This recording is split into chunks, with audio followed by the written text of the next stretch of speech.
Good morning. This morning we're going to be speaking to Trevor and Pat Baldwin of Peterborough Wedding Cars. So we'll just give Trevor just a little second. Excuse me. Every time I come on here I start to cough. We just give Trevor and Pat just a couple of little seconds just to log in and then get on to join us, and then they will be with us. I'll let Trevor and Pat tell you lots of details, but they have actually been in business for donkey's years. They do wedding cars, and they are based in Peterborough in Cambridgeshire. Oh, here we go. And we are good to go. Are we coming, Trevor? Is Trevor thingy on? And there we go. Good morning. Good morning. Can you hear me okay? Are we all right? Yes. Good morning. Good morning. Good morning. It's nice to see you both again. Let me just do this. I was just starting to tell people just a little bit about you both, but I should stop talking now, and I'll let you do it. Excuse me a second. Just every time do I start doing a video or I start talking, then I start coughing. Right, okay. Trevor and Pat Baldwin, tell me who you are, where you are, and what you do. Hello, good morning everybody. I'm Trevor Baldwin. And I'm Pat Baldwin. We are the owners of Peterborough Wedding Cars.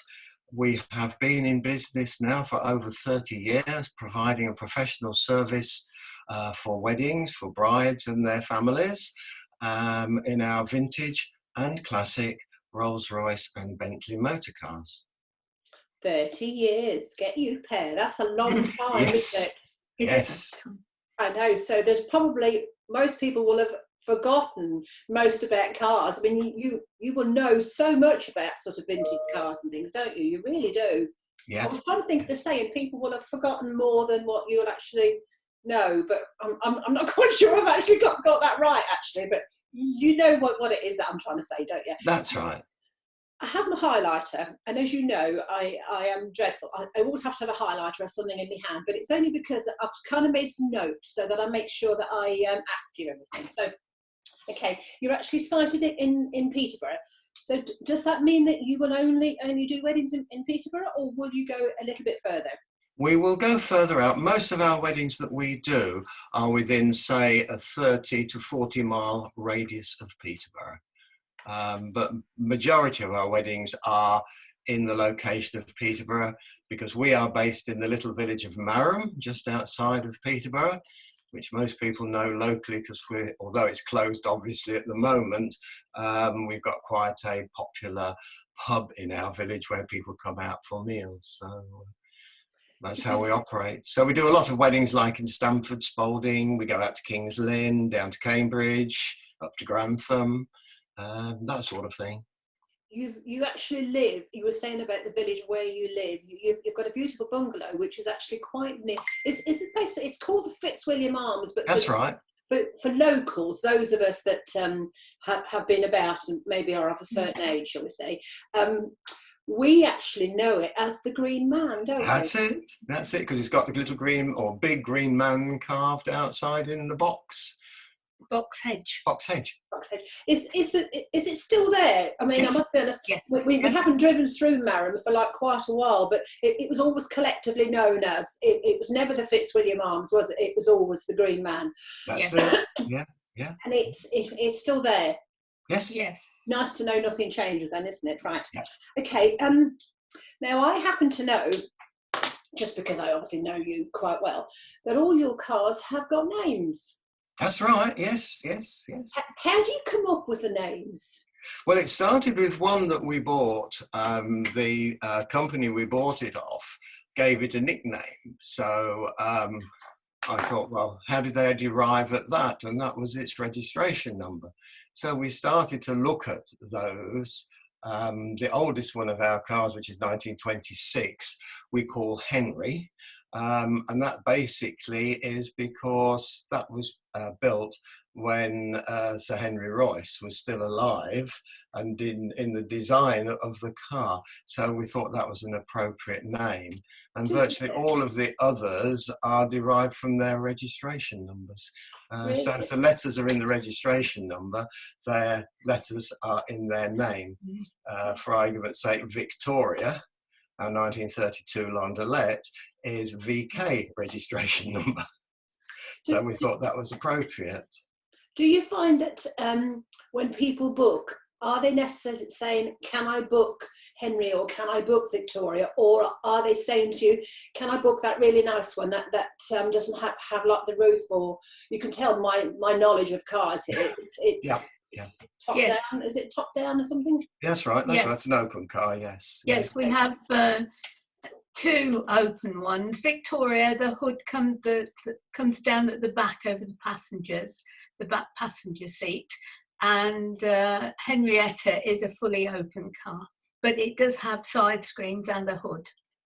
Do you think that people book the car because they fall in love with the car, or do they book the car according to the season, do you think? So if it's summer, they would definitely look for one that they can fetch the top down, or does it just, oh no, that's the car I really like and that's the one? It varies considerably. Generally speaking, people do book by name now. Since we have named them, they say, oh, we like Victoria, or we like Susie, or we like Grace. And it does help, because if we say it's the 1952 car, they sort of often say, which one's that? So since we've had names, it's made it so much easier, and it makes a little bit of fun about it as well. It makes it more relaxing when you're talking to a potential bride or the family for a car. When you start talking with the name, it seems more friendly. Yeah, it actually makes it more personal, doesn't it? I mean, it does, definitely. I don't want to be really female about this, but I'm rubbish for cars, and I'm inclined to sort of say, oh, it's that really pretty blue one, or it's a nice silver one, or it's a nice black one. And you know, if you're able to say it's that really nice silver one and it's called Henry, or it's called Henrietta or something, I think that appeals to like sort of on a much more personal level as well, doesn't it? Yes, some people like the vintage style, and some people prefer the classic style, and some brides have a wedding colour theme, and if it's ivory or silver, or they have a particular colour they like, then that's how they often choose a car. Okay. Again, at the risk of asking a stupid question, but I think you know me quite well, so I'll just ask it anyway. You said some people pick like sort of a classic, or some people pick like sort of a vintage. I'd kind of think it's one and the same thing. So what sort of differentiates it between what you would class as this is a vintage car and this is like sort of a classic car, or is it just because? No, well, basically, if you go, as you can probably guess, talking that the cars are my hobby as well, and I've been dealing with Rolls-Royce and Bentley cars for in excess of 55 years now. Wow. So and they're all our family cars, which I've collected and enjoy and have restored up to the pristine condition that they are in at the moment. So the vintage ones are really pre-1930 true British vintage. And then the next group up in the 1930s is a post-vintage classic era. And then the actual classic, more thoroughbred classic cars are post-war, so Second World War. But people's perception of vintage now has gone through the roof on a big way, really.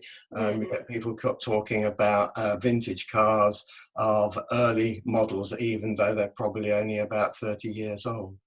But the true thing is, if you're looking for a vintage car, for what we've really got three of them that you could call in that era, and that's the two 1920s cars, Henry, Henrietta, and Victoria's being 1932. So really, they're all in that sort of vintage looking era.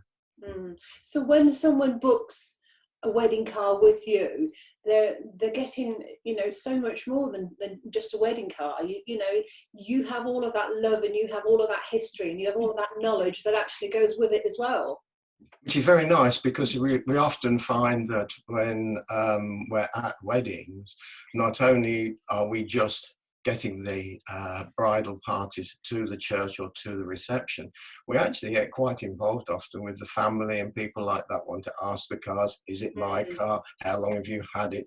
Have you restored it yourself, or is it as it was? And things like that.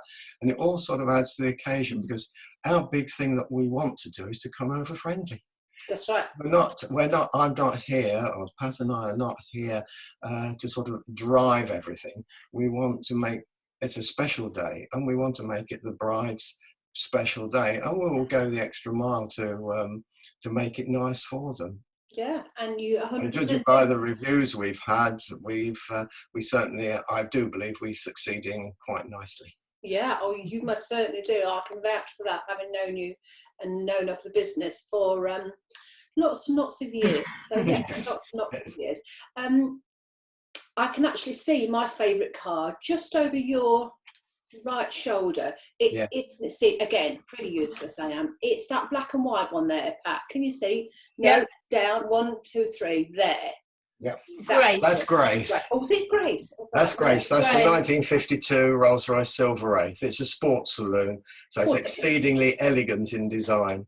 Very popular car. There you go. I rest my case. And it's a very rare one as well. It's the only one in the world that's got the pedigree that has, because it is the very, very last Rolls-Royce that a firm called Ripper Brothers of Huddersfield made the body on that car. Really? And we was very fortunate at a rally we went at in Leeds to actually meet the gentleman. He was in his 90s, who actually designed and built the car. Really? See, there you go. Very Every day's a school day, isn't it? Yes. It is. I mean, I like it, not because I know any of the history, but because my parents, when they got married, they had a car very similar to that. So when I look at mum and dad's wedding photographs and I see a car like that, it instantly makes me think, oh gosh, that's really nice. And I've seen that car obviously at various wedding fairs and things that you've actually come along to, and every single time I see that car, it actually makes me smile. You were saying, you know, there's obviously like a little bit of history behind that. Your cars are proper cars. Yes. And by that I mean, again, don't know much about cars and stuff, but I mean, and I do know you can get things like kit cars, can't you? You can sort of. If I said just bolt them together, you know, I'm sure there's a lot more involved than just bolting them together. I'm sure, but yours are actual proper cars, aren't they? Every one of ours is a genuine Rolls-Royce and a genuine coach-built car. Our most popular car at the moment is Victoria, which is the Landaulet. You can see at the top one of the pictures that you can see behind us. Okay, yeah. That's our most popular car. Now that is totally original, as it was built by Hoopers on a Rolls-Royce chassis in 1932. And they never made many in that year. I believe Hoopers only made about 4 that year, and they're all still on the road and in the club that we belong to. So there you go. So if you know people do book your cars for their wedding day, they're actually getting a proper ride in a proper car, though. The genuine Rolls-Royce, yes. Yeah, that would have been around for that sort of donkey's years. You've got to be happy with a bit of a Rolls-Royce, haven't you, really? You know, you've got to love a Rolls-Royce. Right, I'm going to tick this off. Yes. So tell me, do you have lots of drivers? What would happen if, you know, if there was like sort of several people wanted to have like sort of book a car on the same day? Have you got people that you can call on? I mean, yes, right, that's right. Well, what we do, although we have sort of 8 cars available for weddings, we never ever book more than 3 and at the most 4 of the cars out on any one day, because basically we want to be able to manage the job professionally, and we can call upon a total of about 7 drivers to call in if ever we want to cover them, including our son, who hopefully, when we stand down, hopefully he will then take over the business, because that's his line. He restores Rolls-Royce and Bentley cars, and he loves it. He drives for us. You've met him as well, so you know Andrew, and so we're well covered with that. All of them are classic car enthusiasts. Two of them actually own classic cars themselves. So we train them up so that we offer a nice service, and we've had some very, very nice responses from people who we've asked, was the driver courteous, was the driver okay? And I mean, I do know my own husband, he's driven for me, cars. yes. He has, yes. And he really he's one of my call-ups.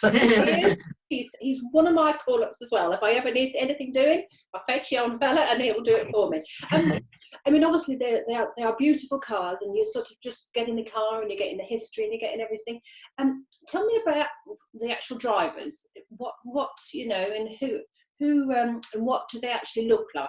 I mean, I don't mean sort of like in terms of face-wise, but you know what? Do they have a uniform? Do they just yes, they have a grey suited uniform and a proper chauffeur's hat as well. Most of them wear gloves, have a nice white shirt and tie. One of them doesn't wear gloves at the moment because of his hands, because he likes to have his hands free, but the rest of them, I always wear my chauffeur's hat, gloves, suit. So it actually looks the part as well, doesn't Everyone, it? you would know when we turned up if he got, he or she, because Pat does drive as well, get out of the car. All for that, Pat. When they get out the car, you can distinguish who they are, because they are smartly dressed, they have the hat on, the uniform, and always stay with the car.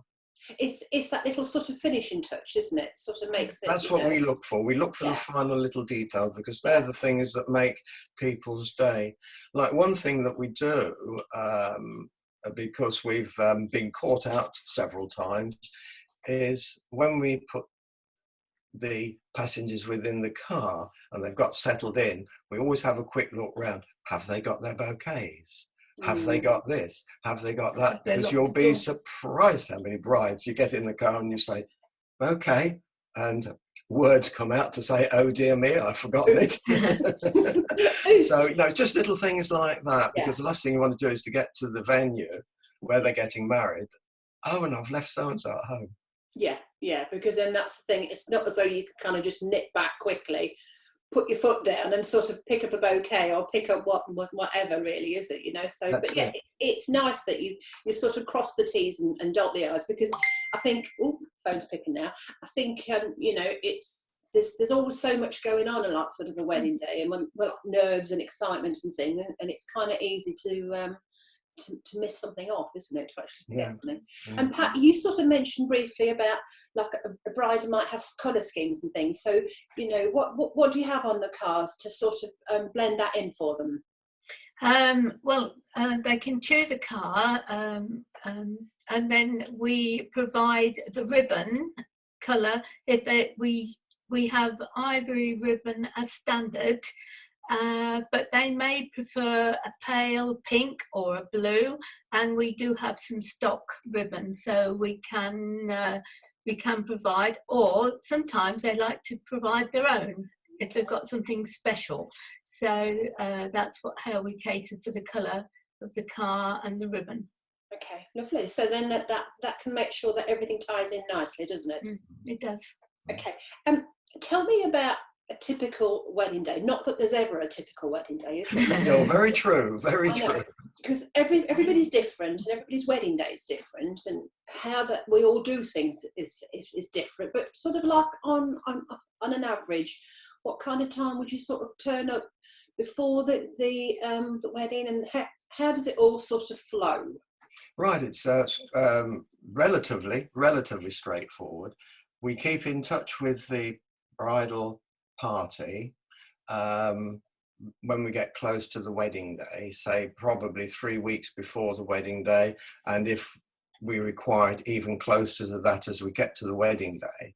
And then we work backwards from the time that the bride wants to arrive at her wedding venue. So if it's a church, they usually like to get there on time, or we recommend a few minutes early, because by the time they've got out of the car and walked and said hello to the vicar, it's gone well past the wedding time. There's And we actually work. a song in there somewhere, isn't there? Get me to the church on time. Yes, Yeah. yes, Showing my yes. age now, aren't I? Yeah, and then we work it backwards from there. So for argument's sake, if they want, say, 2 trips or 3 trips, because what we offer is an all-inclusive price package, so we will do 1, 2, or sometimes 3 trips within the package, so that they can use the car.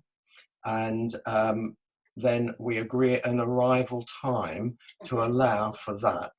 And we always add 15 minutes onto what time that they would like the car to arrive. So we're sitting outside of the house, ready and waiting. So they are not sort of saying, where's that car? It should be here in 5 minutes. We're already there. And then it's usually, crikey, the car's here, you know. So that's how we try to do it, because it takes pressure off everybody. The last thing we want is drivers to be panicking, oh, crikey, am I going to make it on time? For argument's sake, if we've, this year, it's been, or this last year, I should say, we've done some weddings in Cambridge, and we've had to allow copious times for the A14. The as you know, dreaded with all that A14. roadworks and everything. So we was allowing probably an extra half, 3/4 of an hour journey time to actually get down to their pickup points, then get there rather early, and where they're waiting. So because that's the thing, you that's just how we don't know, do you? You know, and it's you could go out and you know, you can stop by traffic, and all the lights are going the wrong way, there'll be roadworks, there could be all sorts of things.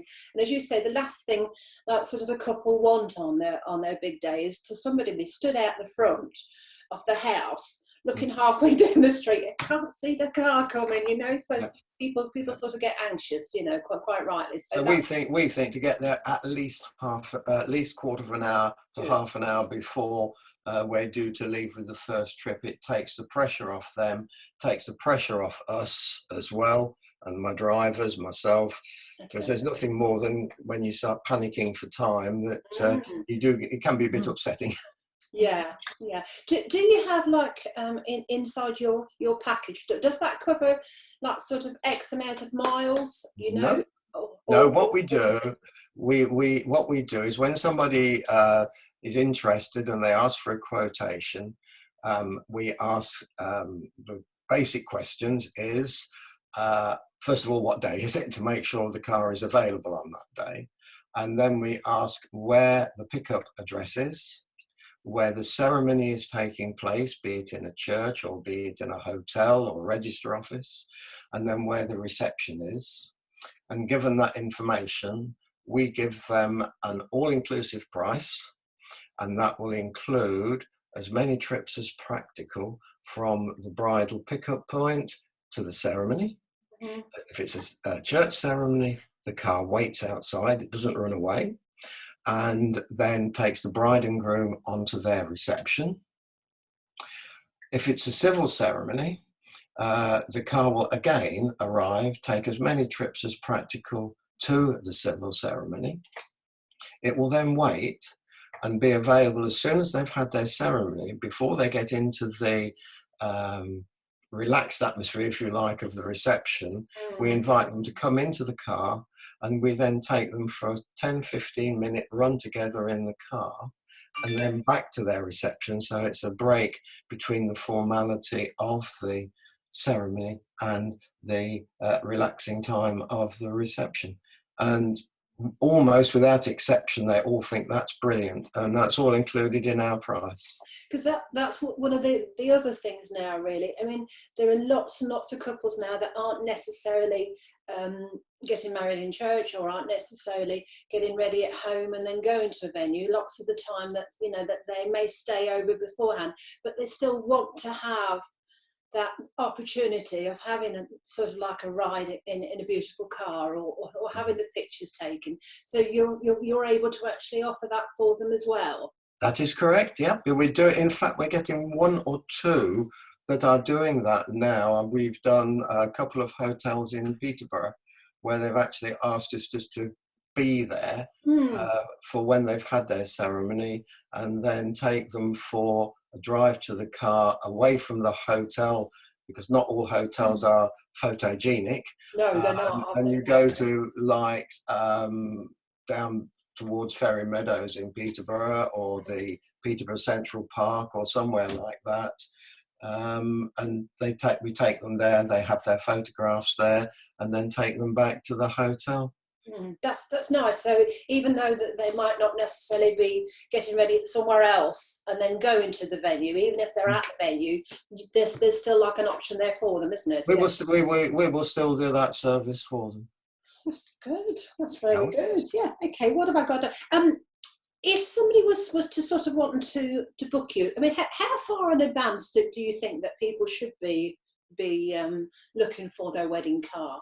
Very difficult to say. At the moment, you can imagine it's chaotic at the moment, with people transferring their wedding dates out of this year into next year because of the dreaded virus. But most people book around about a year to 18 months in advance. We're now starting to get serious inquiries for 2022. We've got quite a nice booking for 2021, albeit several of those, or quite a few of those, are transfers from this year into 2021. But we're fairly unique in that with having the genuine, particularly the vintage pre-war cars, they are relatively scarce about, so we're able to offer that, and they do get booked up fairly quickly. Yeah, and I would imagine if you have your heart set on a particular car, you know, whether it's Grace, that I would go for it if I was to get married again. So that they would get booked up. But you know, I mean, maybe is there any opportunity if somebody just wants a car, and there's a particular car that they maybe liked, but that one's booked? If you have space, you know, that you can always perhaps do something for them on shorter notice. We do things on shorter notice. I mean, we have taken bookings on a Monday for a Saturday wedding. That has taken place. If I have cars available, I can do that. Yeah. What we don't do, we don't do multi-weddings for the same car on one day, because that puts too much pressure, because we don't put any time, well, within reason, we don't put time limits on a wedding. So if it overruns by 3/4 of an hour, doesn't really mean it just means we've got to sit down for 3/4 of an hour longer. Whereas if you've got 2 weddings in a day and you've got to say, sorry mate, I can't do that because we've got to go off to another wedding. Personally, if that was my wedding that somebody was treating me like that, I would not be a happy person. No. So I think what you've got to do is the customer is number one. Absolutely. Well, health and safety is number one. Customer is number 2. Yeah, and I mean, it kind of goes without saying, you sort of touched on the health and safety, that all the cars are insured and the drivers. They're all insured, they're all MOT'd. We've got full public liability insurance and everything else, so we've got everything covered that we need. And like when we come to your shows, we've got all the insurance that we have to have for the drivers as well. So that's what I like to not hear. Cheap. Makes me happy. Yeah. Makes my life easier. It does. Right. Okay. Well, that's all of those. You've obviously been doing this a really long time, and you must have met hundreds of brides and grooms and happy couples, and been to a lot of weddings over the years. If you had to give a tip to couples, what would your tip be? That kind of puts you on the spot a bit, really, doesn't it? That does put us on the spot, because every wedding is different. It is, isn't it? You know, every single wedding you do is different. It could be raining on the day, so we have umbrellas in the car, so we're prepared for that. I think not to make your day too complicated. Think about your journeys and the timings on your journeys, so you're not rushed at the end. Yeah, I think I could get, yes, that sounds good, because we do get a lot of brides that when the car arrives, they're nowhere near ready for leaving. Yeah. Yeah, Yeah, I mean, I know it's people always say, well, bride needs to be late, and you know, we all rock up at the last minute because that's what history says. But from your point of view, you don't want them to be late because you know you need to think about your traffic, you need to think about everything. Yeah, you need to think about the timings, what time you need to be at the church or the reception, so we can get the couple there in reasonable time. That's it. Okay. As I always say to them, the thing that I always say when we have my last words with them, or even on the day itself, is we can very easily slow down and kill time, for the lack of a better word. Yes. But there's no way, particularly with the vintage cars, there's no way you can make up And time. traffic, yeah. In traffic. No way can you make up time. So if you're going to look like being 5 minutes before that you want to arrive, that's fine. We can just find a nice suitable place, park the car, leave 5 minutes and go to the church. But if you're running and you've got to even make a minute up, particularly in Cambridge or somewhere like that, it is jolly well impossible. Yeah, and sometimes, you know, it actually works out a little bit better to sort of get to the venue or get to the church a few minutes before. You know, you almost need that time to pause, don't you? And you just this and breathe. I can do this. You know, I'm going to go to Marion in a couple of minutes, and your heart's going, and you know, just breathe, just relax, just chill. Whereas, as you say, Trevor, if everything's rushed and you're doing it at the last minute, it can get you all, you know, come over all unnecessary, can't you? You know, and you just think, oh, no. We'll try to keep ourselves calm and everything else, but if a bridal party starts panicking, it very quickly not only it rubs off on everybody. That's right, yeah. Everybody, it makes everybody anxious, doesn't it? Yeah. We try to keep calm and calm them down, but if they get someone that really are all panicking, well, I'm not going to do this, and they forget this and they forget that, you very quickly find it rubbing. Well, I do sometimes find it rubbing off, especially if it's a very hot, sunny day. Yeah, and I'd have one of me turns, so I'd get all hot and bothered. I would, so that wouldn't work. So your top tip would be timings. Just think about your timings. Yeah, definitely. Okay, fabulous. Right. I am going to post, because obviously Trevor and Pat will be involved in the virtual wedding fair this weekend, which is the 8th, 9th and 10th of May, and it will take place in the Wedding Hub. If you are watching this afterwards, because we will be posting this obviously now, and we'll post it on the social media platforms afterwards, so somebody could be sitting watching this in 6 months' time, and there might not be a wedding fair this weekend. But what I will do, up here, down here, somewhere, I will post, and we will put Trevor and Pat's contact details of Peterborough Wedding Cars. So we'll have their website, we'll have your telephone number, and we will have your email as well. So Trevor and Pat will be doing a little video, so you'll get to see the cars, and we'll have little Zoom sessions as well. So if anybody wants to pop in and have like a little chat, we'll be there, and you can chat about the cars and sort of answer any questions that they have. Or if it's after the wedding fair, it's a bit strange really talking about what's going to happen, and somebody might be watching it in 6 months' time, but never mind, we'll just roll with it. They can give you a call, and then they can sort it out from there. Yeah. Okay, so it's lovely speaking to you both. Last thing to say is, I know we can't do it at this moment of time, but we do love people to come round and see us. Come and see the cars. They're at home, and we'll be only too pleased to show everybody the cars that we've got, because I think that's most important, to actually see the cars in the flesh. They can see how we present them. Come and meet us. I mean, okay, they can see a picture of us, but it's not quite the same as coming and having a look round and with us. But I mean, okay, with the corona restrictions at the moment, we're not able to do that. No. And you know, Trevor and Pat are nearly every single truly scrumptious wedding fair. Plug for myself here. Yes. So, you know, wonderful wedding fairs. Everybody should go to them. Thank you so much. I'll give you the $5 later. So you can nearly always see Trevor and Pat and see some of the cars, as I said, at one of the truly scrumptious wedding fairs, or get in touch and then you can go to the bungalow, which is near the Green Man.